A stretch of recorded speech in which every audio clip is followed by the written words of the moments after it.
Dianne Kohler-Barnard says the information in dispute was already in the public domain, and she took the step to ask the suspended Inspector General of Intelligence to probe corruption allegations at Crime Intelligence. If I think there is wrongdoing, I raise it. I'm not paid to keep quiet, put things under the carpet, hide it away. That's not the job of any MP. And I believe truly that I did the right thing. And the fact that there's been a full investigation, I think, shows that it was the right thing to do. But she was pressed further.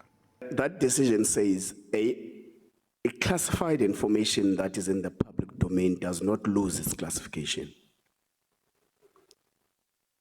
Do you perhaps now say that the fact that you say this information was in the public domain does not really make any solid document? My response would be classified when, by whom, under what level. As a member of the Police Portfolio Committee, there was no reference to any classification of anything. So I don't think this is the same matter. So is it evidence that it's the information was not classified? There was no classified documentation at all available at any stage. Why that I then know did you of. refer it to the IGI? I did. Why? Because I thought that he would be best placed. He is best placed, not thought. He is best placed to investigate. It is because you knew that the information in its nature deserves an intervention from the Inspector General of Intelligence. To my eye, it looked exactly like a carbon copy of the looting that was undertaken under Richard Mbluli. Kohler-Barnard was also quizzed about Mkhwanazi's July 2025 press conference.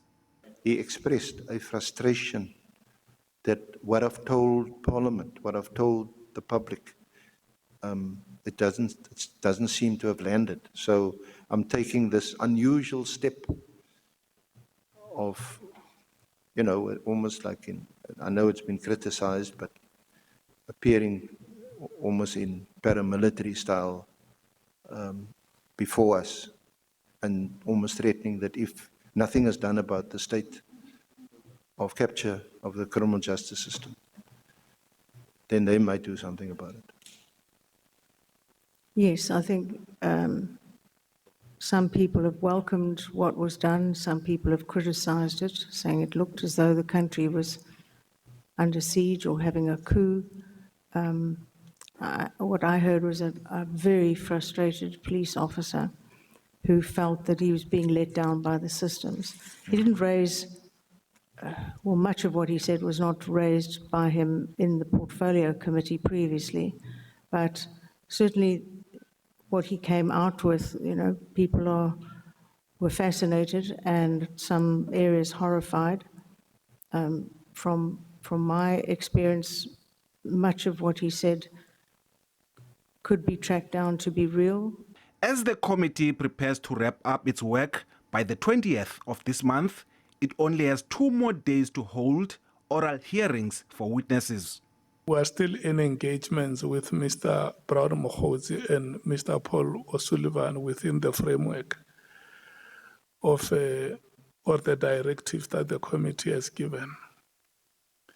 So for next week, Tuesday and Monday, in the event that we are still unable to get either of them, or because I saw General Vuma has also submitted a draft affidavit now, which the legal team must look at and make a decision whether it can be available for members or whether the witness can be ready to appear before the committee next week, Tuesday or Wednesday. So they will look at the totality of all those things. The ad hoc committee will meet again on Tuesday. Ulelani Philip, SABC News, Parliament.